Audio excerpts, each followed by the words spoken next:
In our last class, we have discussed what is rotation. Rotation is nothing but it is one of the important motion of our earth. Now, today we will discuss the next motion of the earth. That is none other than, yes, revolution. So, today our topic is revolution of earth. We all know that earth has specific two motions. One is rotation, that means when an object, here the object is our earth. Earth is stick at a particular point and then it is only spinning. That means it is rotation. Here it is not changing its place from one to another. But in revolution, our earth will change its place from one to another. That is revolution. In simple word, what is revolution? When an object or earth will change its place. That means it will move from one place to another place and it will change its place. It is known as revolution. So, under this revolution, which topic today we will discuss? Number one, we will discuss about the definition. What is the definition of revolution? So, when earth revolves around the sun in an elliptical orbit from west to east direction is known as revolution. Again I am repeating, when our earth revolves around the sun in an elliptical way from west to east direction is known as revolution. Now here I mentioned one word, that is elliptical, and another one is orbit. What is this elliptical orbit? Elliptical means you know it is a specific type of shape. Like you already know the shape of egg, so it is nothing but the egg-shaped thing. And another thing is orbit. Orbit means the path or the way on which earth will move. That is known as orbit. In simple words, orbit is nothing but the path of the earth. Earth follows the same path to revolve around the sun. So, it is clear what is elliptical and what is orbit. So, suppose this is sun and this is the elliptical orbit. Earth will follow this road or this way to evolve the sun. Understood? So, this is our orbit, or this is Earth's orbit. It is look like an elliptical shape. That's why it is known as elliptical orbit. I hope that you all have understood the definition of revolution. Now, our second topic is the characteristics or the features. What are the features of revolution? So, number one feature is the speed. So, number one is the speed. Speed of earth. Now, in your book, it is also mentioned that earth revolves around the sun at a certain speed, and the speed is 29.8 km per second. What is the speed? It is 29.8 km per second or 1 lakh km per hour. So the speed of Earth's revolution is 29.8 km per second and 1 lakh km per hour. So first point is speed. We have done. Now second one. Second one is direction. From which to which direction Earth will revolve. Like rotation, Earth also revolves from west to east direction. So it is clear that Earth's revolution direction is west to east. So our second point is direction. Now, number 3. it is very important. That is gravitational pull.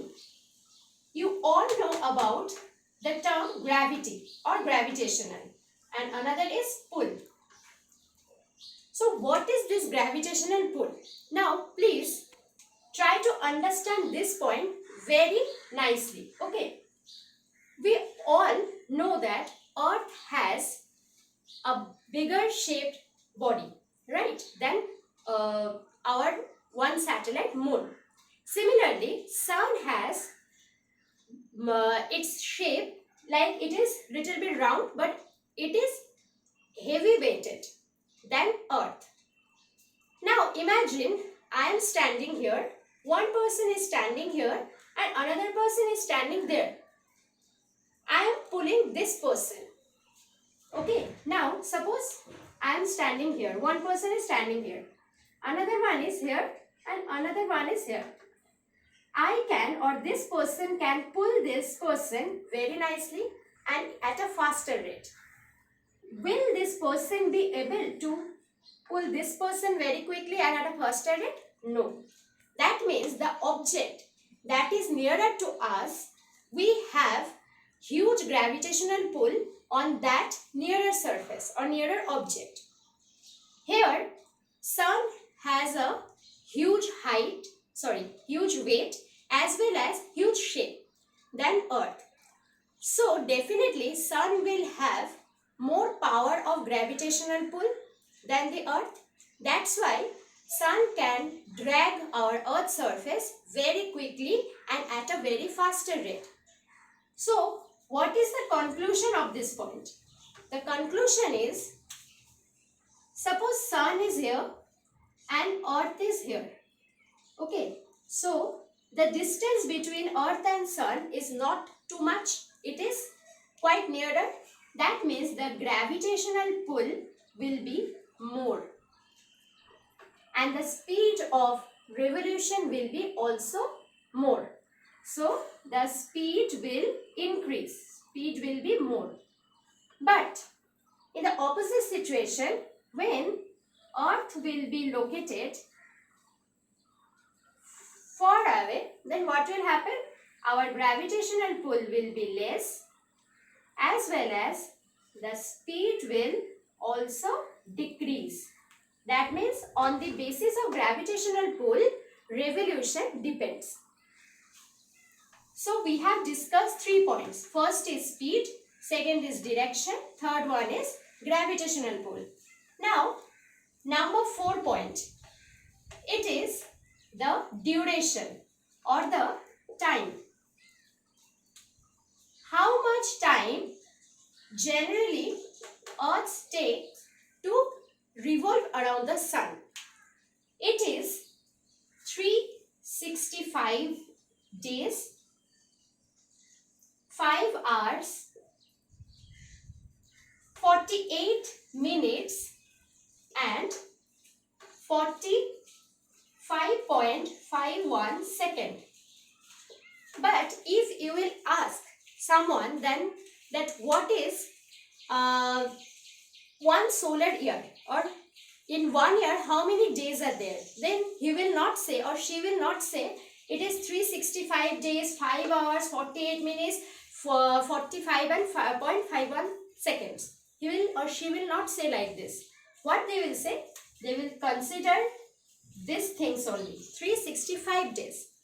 So approximately we say that the time of revolution of our Earth is 365 days and 6 hours. But please follow here, we don't say 6 hours. Every time we say 1 year is equal to 365 days. So what about this 6 hours? Every 4 years after, these 6 hours are adjusted in 1 extra day, that is added in February. That's why after 4 years we added 1 extra day in February, and February's days number becomes 29, and this year is known as leap year. Generally February has 28 days. But in leap year, if you see that the date will be 29. That means this year will consider as leap year. Why so? Because in 1 year, 6 hours extra. Then 2 year, it will be again 6 hours.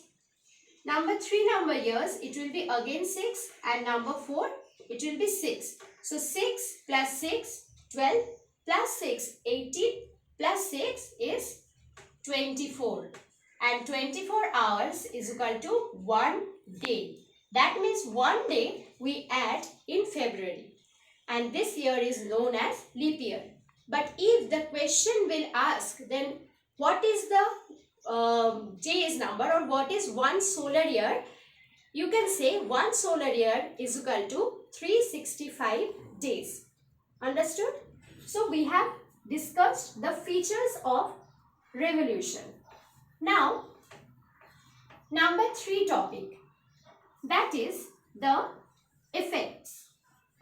What are the consequences of revolution?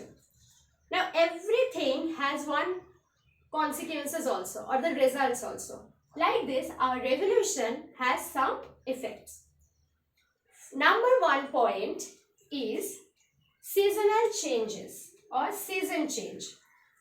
Season change. What is that? Now, look here. What is written? Season. You all know the 6 seasons that prevails in India.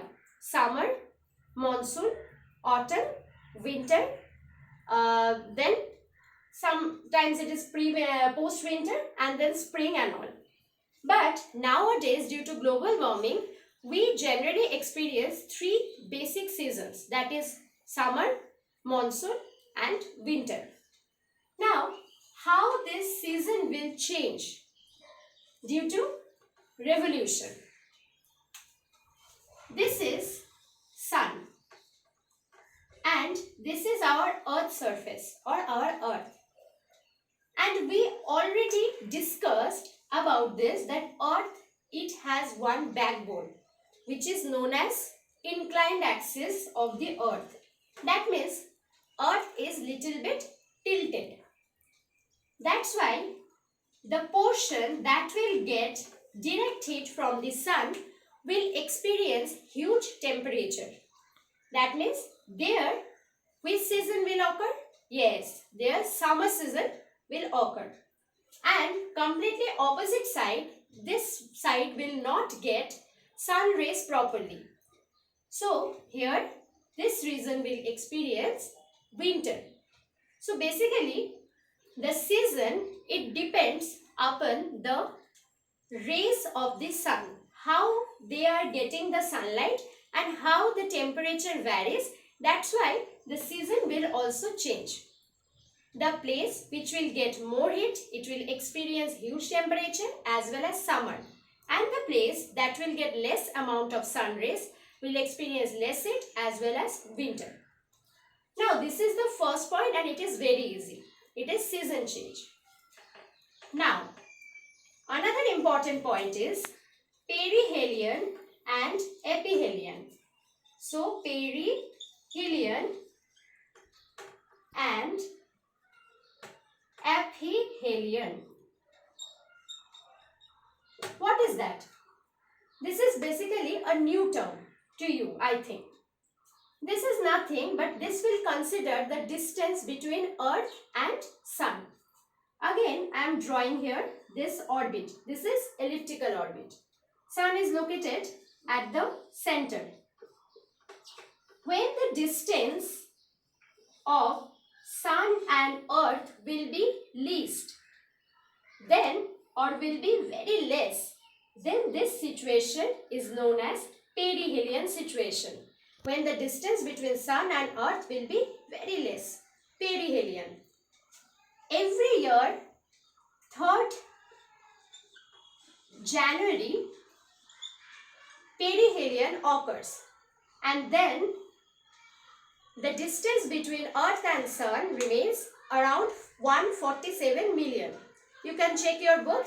In some books it is written differently. Okay. In some books it is 148 also. Now, when the distance between Earth and Sun will be more or will be the farthest, then this situation or this phenomena, incidence, is known as aphelion. Aphelion means the farthest distance between Sun and Earth. Every year, 4th July, this aphelion exists, and the distance between Sun and Earth remains around 152 million. So this is the perihelion and aphelion condition. Perihelion, the distance will be the shortest, and in aphelion, distance will be farthest or more. Now, number 3. It is another important and interesting point. That is heat zone. I'll ask you all to understand this heat zone very properly, and please, whenever you will do this, try to draw the diagram also. Now, what is this heat zone? Here, look at this picture. From here, sun is giving its rays, and here it is equator, that means 0 degree. In northern side, see 23.5 degree north, 66.5 degree north, 90 degree north, that is North Pole. In south also, 23.5 degree south, 66.5 degree south, and it is 90 degree south, that is South Pole. What happens? See the yellowish thing or yellowish zone, it is known as torrid zone. Why torrid? Because sun gives its rays here at a 90 degree angle. That means this region is getting the heat from the sun at a direct way. That's why here the temperature will be more, and this region will come under torrid zone. Then next to this, temperate. Temperate means the sun rays will go here in an oblique way. That's why the temperature is not so high and not so less. That means it is temperate zone. And the extension of temperate zone will be 33.5 degree north to 36.5 degree north, 66.5 degree north, and here 23.5 degree south to 66.5 degree south.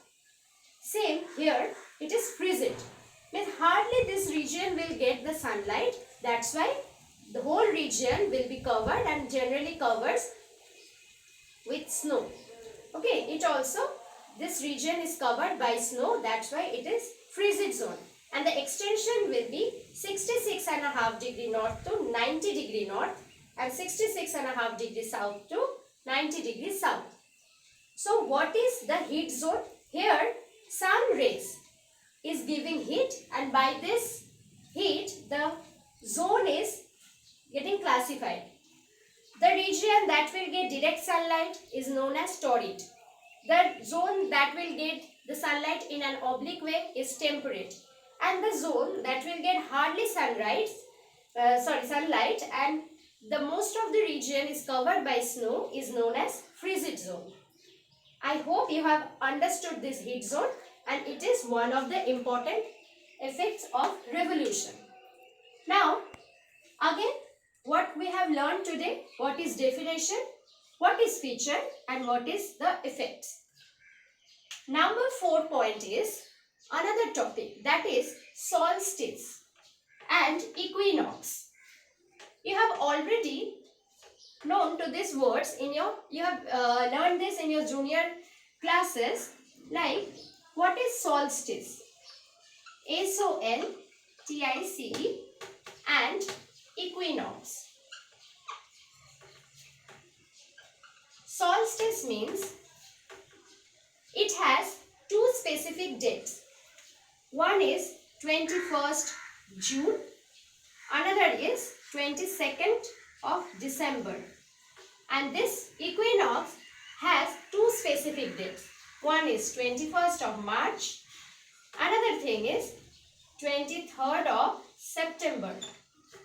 Now, what is this solstice and what is equinox? Solstice means, we all know that in summer season Earth generally gives its heat towards the northern hemisphere. Now imagine this is sun and this is our Earth.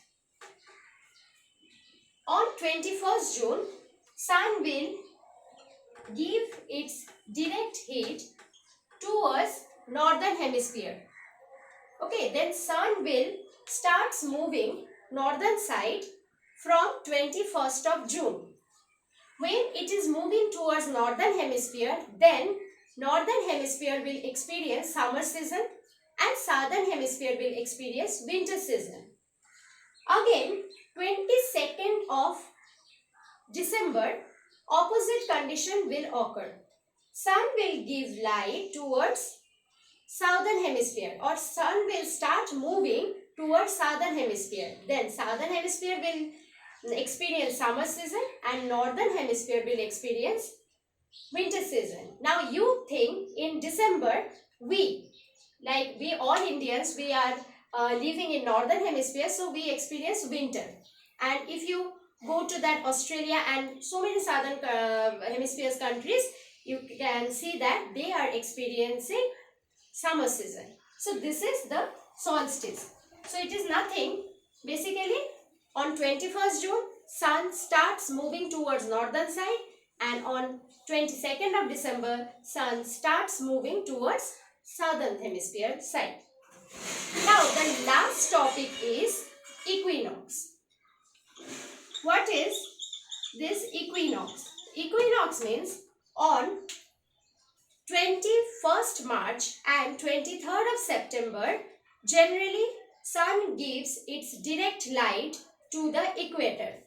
That means it is equator, and sun is giving light directly at a 90-degree angle to the equator. That means the length of the daytime and the length of the night time will be same. 12 hours day and 12 hours night. On these specific dates like 21st March and 23rd of September, this situation occurs. Equinox means it is dividing our daytime and night time in an equal space. That's why it is known as equinox. So, we have learned today about the definition, what is revolution, what is the features. In features, we have learned the speed of revolution, the time, and the gravitational pull, and last one was what is the basic rate of revolution, and then effects. Effect means number 1, we have learned about the season changes, number 2, perihelion aphelion situation, and number 3, the heat zone. And in fourth topic, we have discussed about the solstice. Summer solstice will start from 21st of June and winter solstice will start from 22nd of December. And here it is equinox, means 2 dates, on specific 2 days like 21st of March and 23rd of September, the daytime and night time remain same, 12 hours day and 12 hours night. That is known as equinox. I hope you have understood this topic, and in next class we will discuss about the next topic. Thank you.